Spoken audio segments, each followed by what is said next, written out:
When you go to a restaurant, typically you take your menu, you look for the one thing you'd like to eat, you order that one thing, you eat that one thing, and you go home again.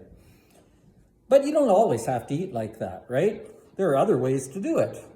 For example, church potlucks. They work completely differently. At a church potluck, people bring all sorts of things, some things that would never go together otherwise. But when you go through the line, you don't just take one thing, you take a little bit of this and some of that over there and some of this here, and it turns out to be delicious. Two different approaches to eating, but both of them are good. Sermons work exactly the same way. Sometimes sermons are like ordering one meal. We focus on one verse or one idea, one concept, and we just talk about that. We stay on one verse, we don't go anywhere else. Other times, like this week, we take a little of this and a little of that, and some things over there and some things over here, and we put it all together, and it ends up being really, really good.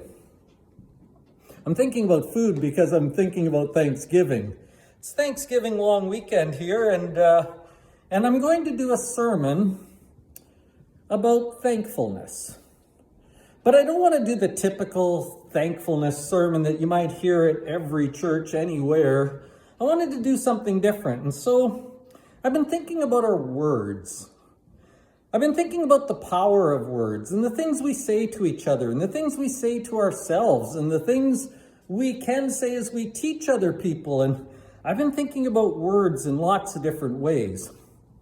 And I want to talk to you this week about a bunch of different things, sort of that potluck pattern of a little bit from here, a little bit from there. We're not going to dwell on one big idea. Rather, we're going to just give you a bunch of things to think about, and you can go home and think about them. The sermon is called Words of Thankfulness, Thoughts about what we say to ourselves and what we say to others.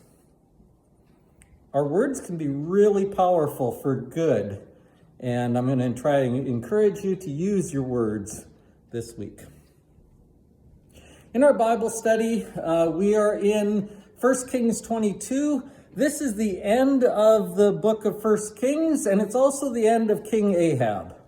King Ahab has been the worst king God's people has ever had. He did more evil in the eyes of the Lord than all his predecessors. And he had been warned by God, but even though he had chance after chance, he just kept making mistakes, ignoring what God said, doing his own thing. And this week that catches up with him. This week we see the end of Ahab. His story comes to a conclusion, but it comes with some warnings and some things we can learn. So we're in 1 Kings chapter 22. And we're going to read the first, I believe it's 39 verses of that chapter, something like that. Not the whole chapter, just the first section. So if you like reading ahead, that's what you can go ahead and read. Again, I think Thanksgiving is one of the most underrated holidays that we have. I think we ought to value Thanksgiving long weekend more than we do. More than that, I think we ought to value Thanksgiving more than we do.